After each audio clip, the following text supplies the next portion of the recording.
Hello, everybody, and welcome. My name is Gustavo, and I'm happy to announce that we just recently launched MongoCLI. And for this short demo, we're going to be going through some of the cool new things you can do with MongoCLI for Ops Manager in particular. So let's start with defining what is a MongoCLI and what can you use it for. So MongoCLI aims to provide users with a friendly and modern command line interface to achieve many of their management-related tasks of their MongoDB infrastructure. MongoCLI will let you interact with either Atlas or Ops Manager from your terminal, so you don't have to go and click through any of the UI.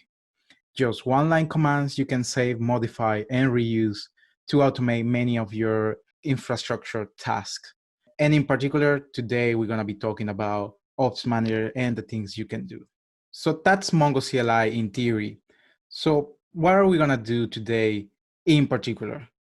So we want to talk about server automation. As you may know, with Ops Manager, you need to provide your own servers. In this case, those servers should be running a MongoDB agent. We're not going to be going through how to do this particular task, but it's good to know how MongoCLI can help you know those servers that are running a MongoDB agent so you can use them for other commands that need this kind of information. Then we're going to be creating a cluster. It's going to be a simple replica set with 3 members. And we're going to move on then to enforce a scratch at 256 on our new cluster. So every time somebody tries to connect to that cluster, they have to provide a scratch at 256 authentication mechanism. And finally, we're going to create a database user that is going to fulfill those scratch at 256 requirements. If you want to follow along some of our examples today, probably you want to download MongoCLI right now. One of the ways you can do that is to head over to our page on GitHub and then click on our releases section where you can find a build for your operating system of choice. On the other hand, if you are running macOS, we have a brew tab that you can use. It's going to be brew tab MongoDB brew, and then you run brew install MongoCLI. If you need more detail on how to install MongoCLI, please head over to our documentation page where we have more in-depth instructions on the different way you can install MongoCLI. In this, for this demo, I have already installed MongoCLI, so we're just gonna dive into using it. As I mentioned, I have already prepared Ops Manager installation. This is a fresh installation of Ops Manager. I don't have any clusters for this project, but as I mentioned, I do have already a server running the MongoDB agent. This is gonna be the server where I'm gonna be deploying my replica set cluster later on. At this point, probably what you wanna do is set up MongoCLI so it can start communicating with your Ops Manager installation. One of the ways you can do that is with the config command. So right now I'm going to show you how to configure MongoCLI. So MongoCLI config, and then we need to specify the service.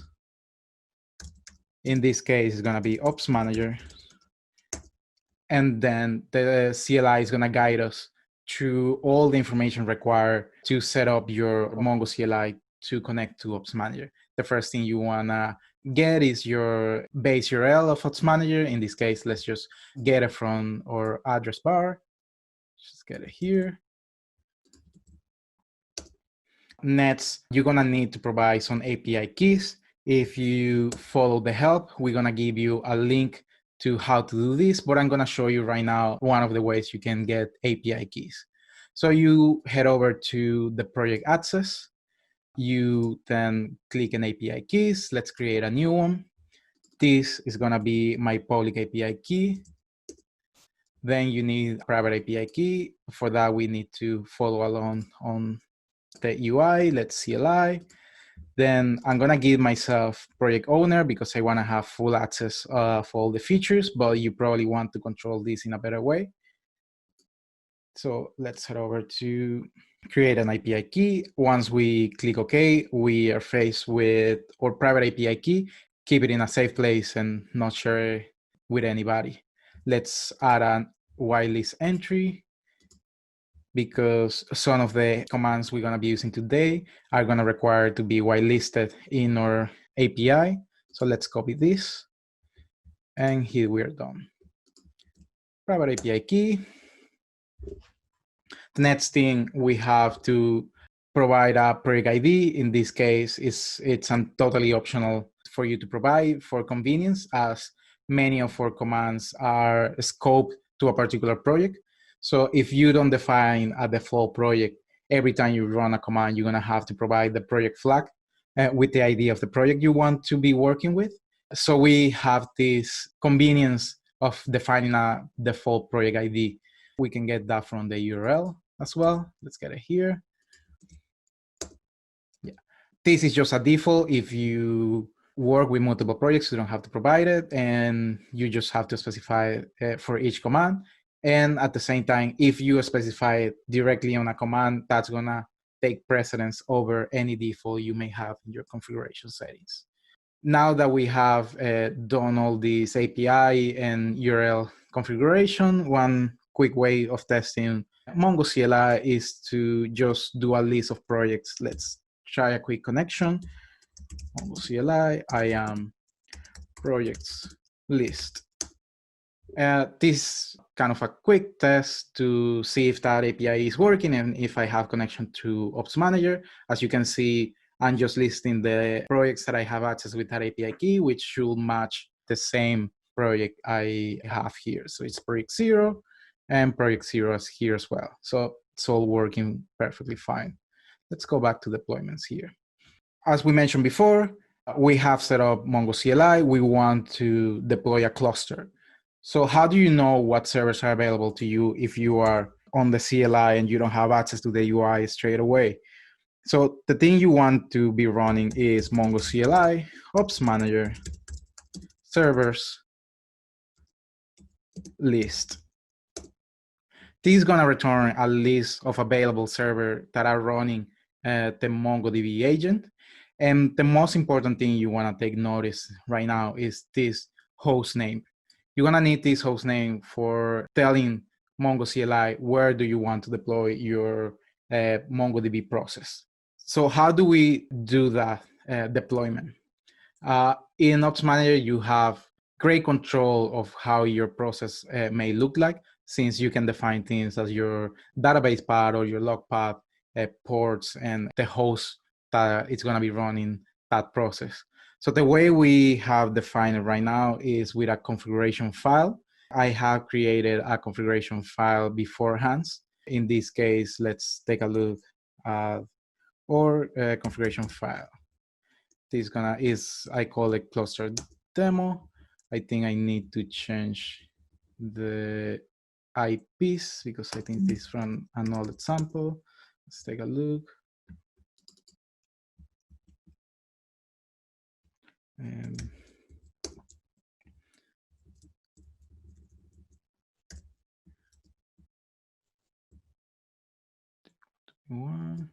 No, it's all looking good. So yeah, this is our configuration file. What we have to define here is our cluster name. In this case, I call it my demo. Then you have to define your MongoDB version 4.2.2 in this case, and then the feature compatibility version you want.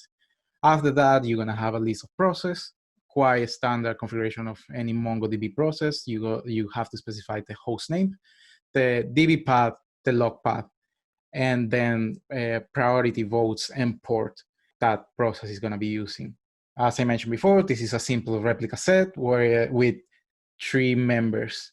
Let's just apply this configuration. The way you do that is with MongoCLI, Ops Manager, clusters, create, and then we specify the file.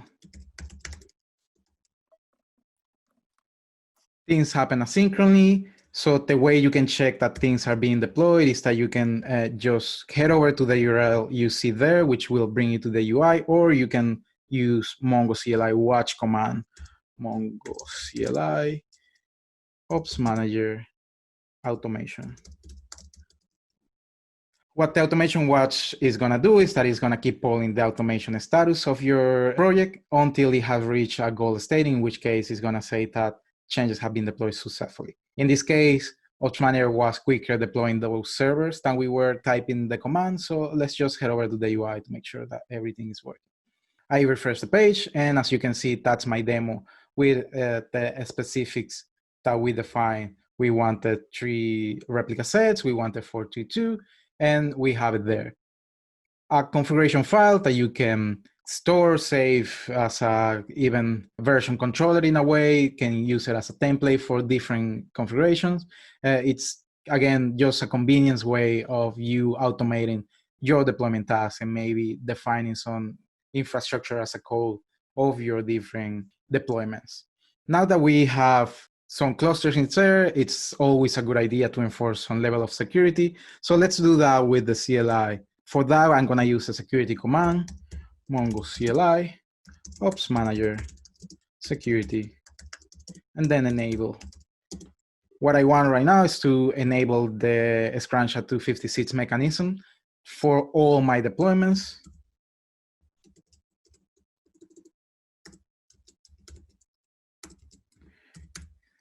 And with this, what Ops Manager is going to do, that every time you want to connect to one of those clusters, you need to provide a user that guarantees that kind of security. Again, these things happen asynchronously. So let's just watch the automation status.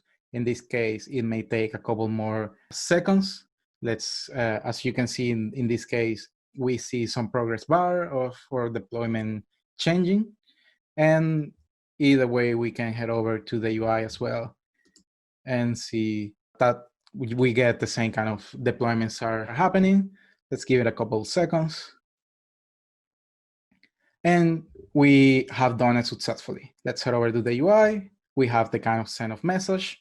And one quick way of verifying this is that you can head over to the security tab where you should see automation user and the automation authentication enabled, and we can see all our settings are exactly what we asked for.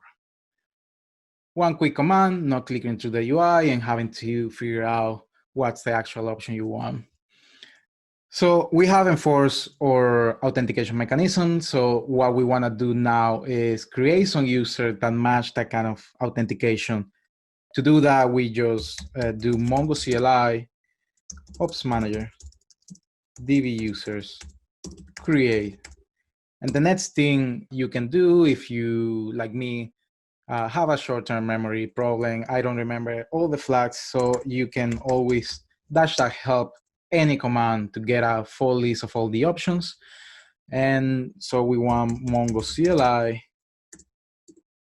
ops manager db users create. Let's call this user my demo, and then let's give it a role db. Let's give it read write any database.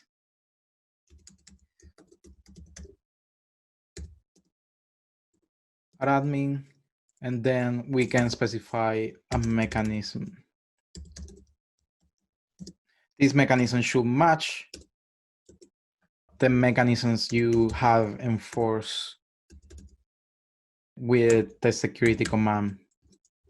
Having done this, MongoCLI should ask us for a password. Remember to use a secure password for your users, and let's wait. This is another of those commands that happen asynchronously, and then we can use mongocli ops manager automation watch, and we can see as the user gets created. This was quite quick, so we can head over to our UI. We can head over to MongoDB users, and as you can see, this is the user I just created. Again, quick way of checking it here. Another way you can check it as well is that you can do mongocli ops manager db users list. And here we have our MongoDB user. credentials are encrypted, so there's no risk of you in this command. This is great way of basically ditching your UI. You can just full on go and do all your management from your terminal. This is all I have for you today in terms of demoing. I hope this tool solve many of your automation problems in terms of how to interact with Ops Manager in a more programmatic way. Let's go without saying that there's more than just cluster management. Some other things we have is we have continuous backup support within MongoCLI. If you are running backup and you want to list your snapshots, you can do it with the CLI. If you want to trigger restore jobs, it's something you can also do with the CLI. Not only that, we have some monitoring support, so you can check for metrics of your process, your disk, or your database. And that's what we kind of have right now, but we are still working on adding more and more features. So let us know what we should be building next. Remember that you're not only getting Mongo CLI today, we also are releasing a couple of Go clients for Ops Manager and Atlas, so you can also build your own code around our APIs. That's all from me. Thank you very much for watching this. Have a great day.